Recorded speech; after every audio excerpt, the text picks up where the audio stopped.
அந்த அணில் சேமித்து வச்சுருந்த உணவு எல்லாமே சிதறி போயிடுச்சு.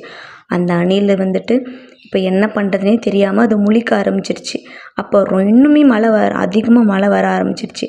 மழை வேற வருது, சாப்பாடு இல்லை, எங்கே போய் தேடுறதுன்னு தெரியல. சாப்பாடு தேடி எடுத்து வச்சாலும் அது வைக்கிறதுக்கும் நமக்கு இடம் இல்லை. பயங்கரமாக பசிக்குது. ஐயோ, நம்ம எங்கே போகிறது, யாரை போய் தேடுறது, யாரை கேட்குறது, நமக்குன்னு யாரும் இல்லைன்னு ரொம்ப வருத்தப்பட்டுச்சு. அப்போ திடீர்னு குருவிங்க சவுண்டு கேட்டுச்சு. என்னன்னு வந்து பார்த்தா அந்த அணில் வந்து ஹெல்ப் பண்ணுச்சுன்னா அந்த குட்டி குருவிங்களுக்கு. அந்த குருவி அதோட ஃப்ரெண்ட்ஸு எல்லாருமே வந்திருந்தாங்க. இந்த மாதிரி தான் வீடு இடிஞ்சிருச்சு அப்படின்னு அந்த அணில் வந்துட்டு ரொம்ப சோகமாக சொல்லுது.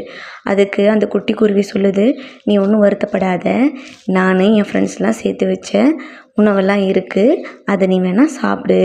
உனக்கு வந்து வீடு கட்டுறவரை அந்த உணவெல்லாம் வச்சுக்கோ, நீ வெளியில் எங்கேயும் போய் தேடாத அப்படின்னு சொல்லுது அந்த குட்டி குருவி. அதுவும் அதை சந்தோஷமாக வாங்கி வச்சுக்குது அந்த அணில். அதுக்கப்புறமா அந்த அணிலை வந்துட்டு அந்த குட்டி குருவிங்க எல்லாம் ஒரு இடத்துக்கு கூட்டிகிட்டு போயிட்டு திருப்பியும் வீடு கட்டி கொடுக்குறாங்க. அந்த அணிலுக்கு வந்து இவங்க எல்லாரும் சேர்ந்து வீடு கட்டி தராங்க.